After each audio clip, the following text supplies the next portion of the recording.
True attraction is not performed. It is radiated through the absence of need. Most men chase validation through loud displays of value, through manufactured charisma, through carefully constructed personas designed to impress. They exhaust themselves in the theater of social performance. But the Stoics understood a different pathway entirely. They recognized that the most magnetic presence emerges not from what you project outward, but from what you have mastered inward. Marcus Aurelius wrote in his private journal that the soul becomes dyed with the color of its thoughts. Your internal world creates your external magnetism. This is not about manipulation or technique. This is about becoming the kind of man whose very presence commands respect without demanding it. Epictetus taught his students that we suffer not from the events of our lives, but from our judgments about them. The man who controls his interpretations controls his emotional state. And the man who controls his emotional state becomes socially untouchable. He enters rooms without anxiety. He speaks without desperate need for agreement. He listens without collapsing into people-pleasing. Seneca observed that we are more often frightened than hurt, and we suffer more in imagination than in reality. Social anxiety is imagination run wild. Quiet attraction is imagination disciplined. Modern psychology confirms what the ancient philosophers knew. Robert Cialdini's research on influence demonstrates that scarcity and independence create perceived value. The man who needs nothing from you becomes infinitely interesting to you. You are not here to learn tricks. You are here to rebuild your identity from a foundation of self-command. Most content teaches you how to appear confident. This teaches you how to become unshakable. Most advice gives you lines to memorize. This gives you principles to embody. The quietly attractive man does not try to be interesting. He is interested. He does not seek to dominate conversations. He dominates his own reactions. He does not perform strength. He possesses it so completely that performance becomes unnecessary. What follows are 6 habits drawn directly from Stoic philosophy and validated by behavioral psychology. These are not social tactics. These are identity upgrades. Master them, and you will notice a shift in how people respond to your presence. They will lean in when you speak. They will remember you long after you leave. They will feel something in your company that they cannot quite name, but deeply respect. Habit 1. You master the pause before response. Most men react immediately to questions, challenges, or provocations. They fill silence with nervous energy. They answer before the question finishes. This signals anxiety and need for approval. Marcus Aurelius reminded himself daily that he was not obligated to have an opinion about everything. You adopt this discipline in conversation. When someone asks your view, you allow 3 seconds of silence. You let the question breathe. This pause communicates that you think before you speak, that your words carry weight because they emerge from consideration rather than reflex. Psychologically, this activates the principle of perceived depth. People assume that those who speak slowly think deeply. Socially, pauses create tension that makes others lean forward. They become more invested in what you will say. You are not stalling. You are demonstrating that you do not speak to fill space, but to add value. This single habit separates reactive boys from composed men. It transforms you from someone who responds to someone who reflects. Habit 2. You maintain steady eye contact without aggression. Epictetus taught that the eye is the window through which the soul displays its confidence or fear. Weak men either avoid eye contact entirely or stare with manufactured intensity. Both reveal insecurity. You train yourself to hold gaze naturally, blinking normally, breathing calmly. When someone speaks to you, you look at them fully without darting away when emotions arise. When you speak, you maintain contact without forcing dominance. This communicates complete comfort in your own skin. Research in social psychology shows that steady eye contact increases perceptions of competence, trustworthiness, and attractiveness. It signals that you have nothing to hide and nothing to prove. In group settings, you notice who speaks and you give them your full visual attention. This makes people feel genuinely seen, which creates unconscious positive associations with your presence. You are not trying to intimidate. You are demonstrating that you can handle the intimacy of genuine human connection without flinching. Habit 3. You eliminate verbal filler and qualifiers. Seneca wrote that we should remove from our speech everything superfluous, everything that weakens our meaning.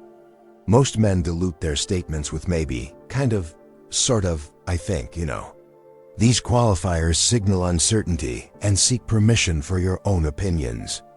You train yourself to speak in clear declarative sentences. Instead of saying, I kind of think we should try this approach, you say, I recommend this approach. The difference is massive. Linguists have demonstrated that speech patterns directly influence how others perceive your status and competence. Qualifiers make you sound apologetic for existing. Direct language makes you sound authoritative. You practice this daily by catching yourself mid-qualifier and restarting the sentence cleanly. In meetings, in casual conversation, in moments of decision. This is not about being rigid or domineering. This is about respecting your own voice enough to let it stand undefended. People respond to certainty, not arrogance, not aggression. Simply the calm confidence of a man who says what he means. Habit 4. You control your reaction to disrespect. Marcus Aurelius faced betrayal, incompetence, and ingratitude daily as emperor.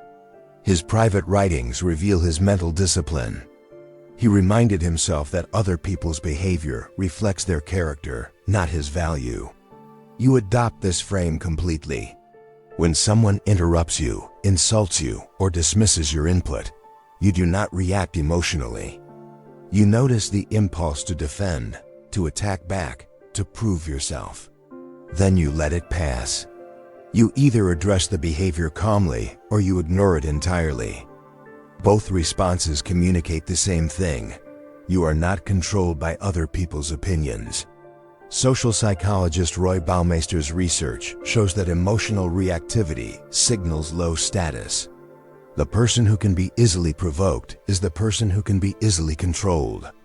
You become unprovocable, not through suppression, but through genuine indifference to whether others approve. This transforms your social presence entirely. People test you less. They respect you more. They cannot find the buttons that work on everyone else. Habit 5. You ask questions and actually listen. Epictetus said we have 2 ears and 1 mouth, so we can listen twice as much as we speak. Most men wait for their turn to talk. They hear words but miss meaning. They prepare their next impressive statement while the other person is still speaking. You train yourself differently. You ask genuine questions about what interests the other person. Then you listen with full presence. You do not interrupt. You do not redirect to your own experience immediately. You let them finish completely. Then you ask a follow-up question that proves you understood. This creates a powerful effect. People leave conversations with you feeling unusually satisfied, though they often cannot articulate why. Research on conversational dynamics shows that people who ask thoughtful questions are rated as more likable and more intelligent. You are not manipulating. You are genuinely curious about human psychology and individual experience. This curiosity makes you magnetic because most people spend their lives feeling unheard. Habit 6. You demonstrate selective availability. Seneca warned against the trap of constant accessibility. The man who is always available becomes taken for granted. You establish boundaries around your time, your attention, your energy. You do not respond to messages immediately. You do not cancel your priorities to accommodate every request. You do not explain or apologize for having standards. This is not game playing.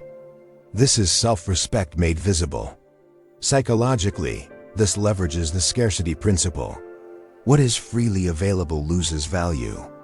What requires effort to access gains value. When you do show up, you show up fully. When you commit time, you commit presence. But you do not scatter yourself across everyone's demands. People notice this. They respect it. They begin to value your time because you clearly value it yourself. The quietly attractive man is not the one who tries to be everywhere. He's the one who chooses where he invests his irreplaceable attention. Tomorrow morning at a coffee shop, practice all 6 habits in one interaction. Order your coffee with a 3-second pause before responding to the barista's question. Maintain steady eye contact. Eliminate all filler words from your request. If they make an error, control your reaction completely. Ask them one genuine question about their day and actually listen to the answer. Then leave without lingering for validation. That evening, journal on which habit felt most unnatural. That discomfort marks exactly where your growth lives. Throughout the week, apply these in higher stakes environments: meetings, dates, family gatherings. Notice how people begin responding differently. They interrupt you less. They seek your opinion more. They remember what you said. This is not manipulation. This is congruence between your internal state and external behavior. You are not pretending to be calm and self-possessed. You are becoming calm and self-possessed through disciplined practice of philosophical principles. Marcus Aurelius died respected by history, not because he sought admiration, but because he mastered himself so completely that admiration became inevitable. You stand at the same choice he faced. Will you continue performing for validation, or will you cultivate genuine self-command? Quiet attraction is the natural consequence of a man who needs nothing from the room because he possesses everything within himself. The question is not whether these habits work. The question is whether you respect yourself enough to practice them. If this framework challenges how you have been living, subscribe and continue your philosophical education. The work of becoming unshakable begins now. Not someday, now.